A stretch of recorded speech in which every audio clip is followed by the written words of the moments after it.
আসসালামু আলাইকুম। স্বাগতম 3 আর নেক্সাস মিডিয়া থেকে। আমি রেজা বলছিলাম।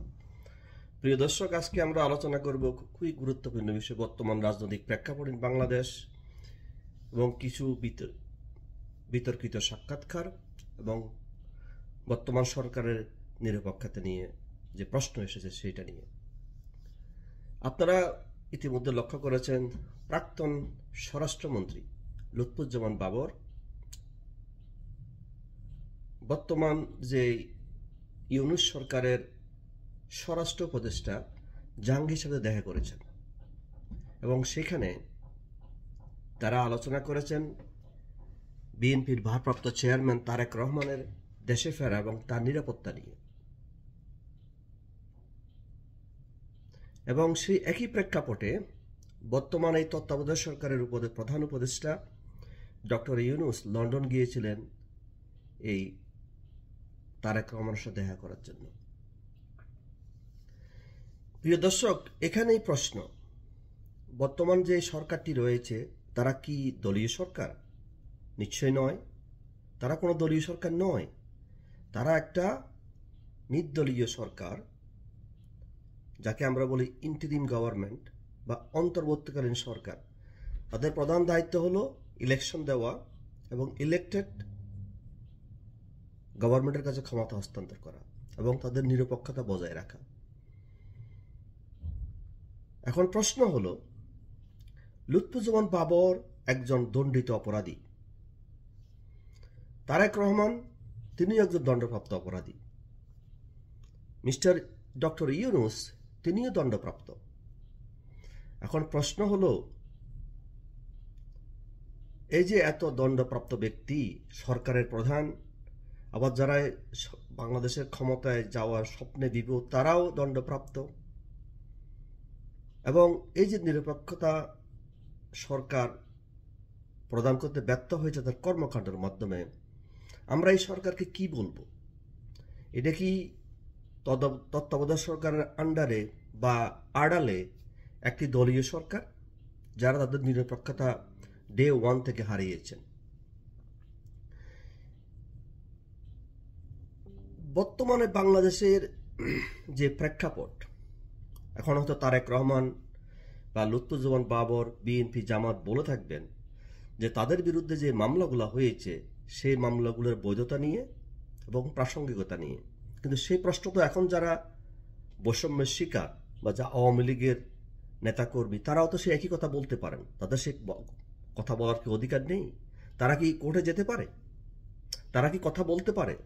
তারা কোনো মিছিল মিটিং করতে পারে? এবং আপনাদের মামলা যদি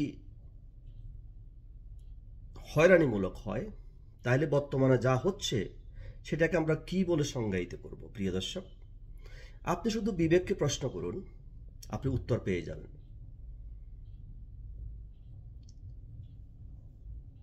বাংলাদেশের বর্তমানে যে রাজনৈতিক প্রেক্ষাপট, এই সরকার তারা নিজেদেরকে নিজেরাই বিতর্কিত করতে তাদের কর্মকাণ্ডের কারণে।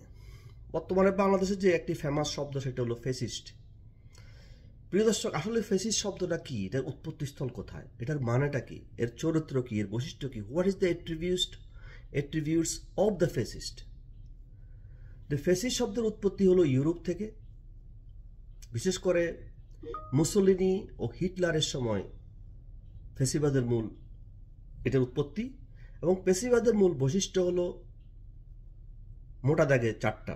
প্রথমটা হলো রাষ্ট্রকে দলীয় সত্ত্বে ব্যবহার করা, নাম্বার 2 গণতান্ত্রিক প্রতিষ্ঠানগুলোকে দুর্বল করা, নাম্বার 3 ভিন্ন মতকে দমন করা, suppress the express of freedom, ক্ষমতাকে এক দল বা এক ব্যক্তির হাতে কেন্দ্রীভূত হওয়া।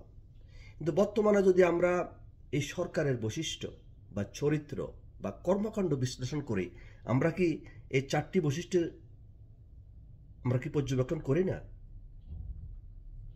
বাংলাদেশের প্রেক্ষাপটে রাজনৈতিক দলগুলো একে অপরকে ফ্যাসিস্ট নামে আখ্যায়িত করতেছে, বা আওয়ামী লীগকে ফ্যাসিস্ট বলে আখ্যায়িত করতেছে।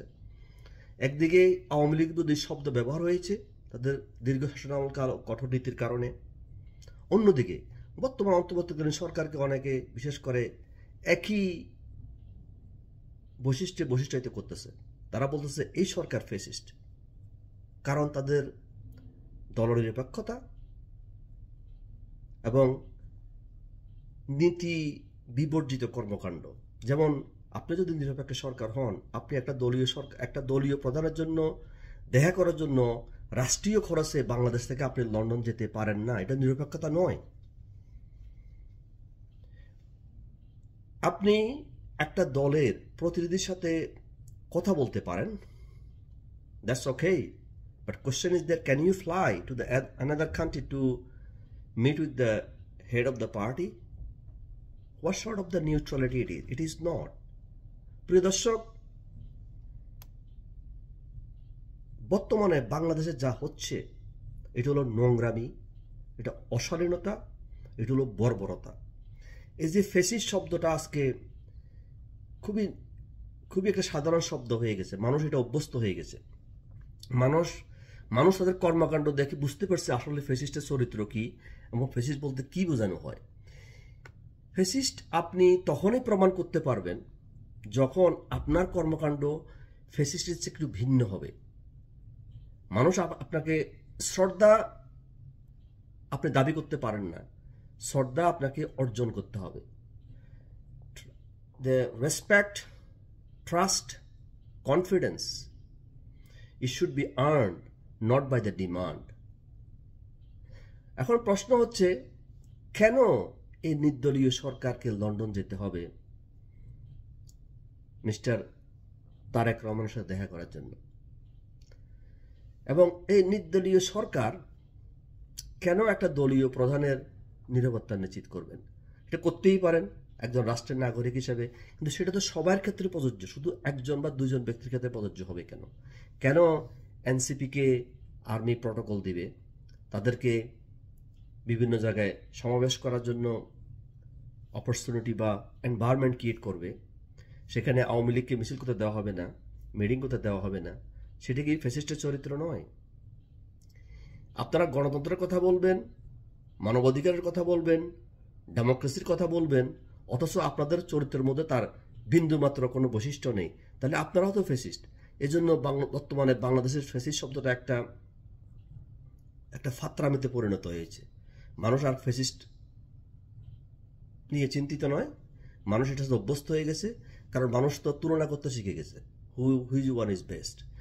মানুষ যখন দেখবে আপনার শাসন আমল হাসিনার আমল থেকে ভালো ছিল না, তখন তারা আপনি যদি কাউকে ফ্যাসিস্ট বলেন, তারা জনগণ সেটা মেনে নেবে না।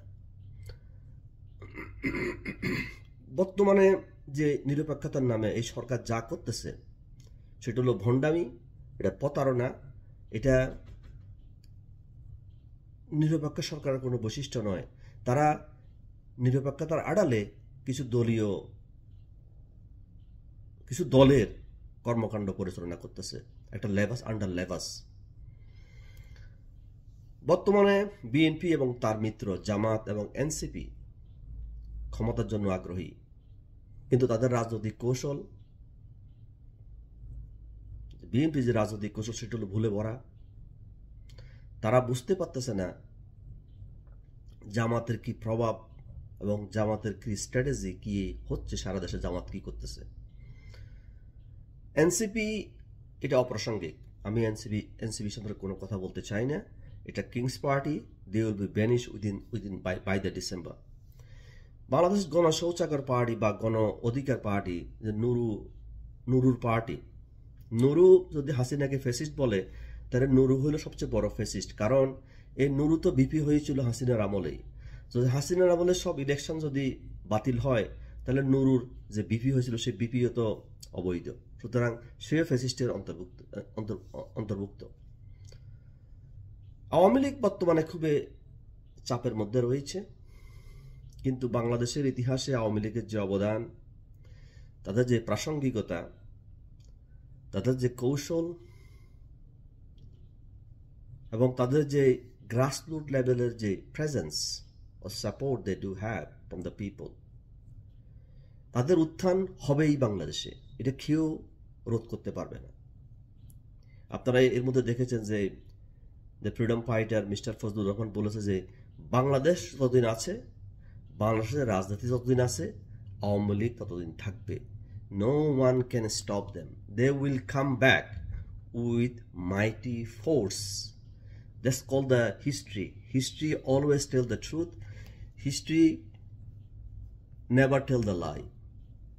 প্রিয় দর্শক, এখন প্রশ্ন থেকে যায় এই সরকার আসলে কতটা নিরপেক্ষ। আমি পার্সোনালি বিলিভ করি এই সরকার নিরপেক্ষ নয়। এই সরকার দলবাজ সরকারের চেয়েও খারাপ, এবং তাদের কর্মকাণ্ড, তাদের যে সফলতা, জিরো, নাথিং এলস।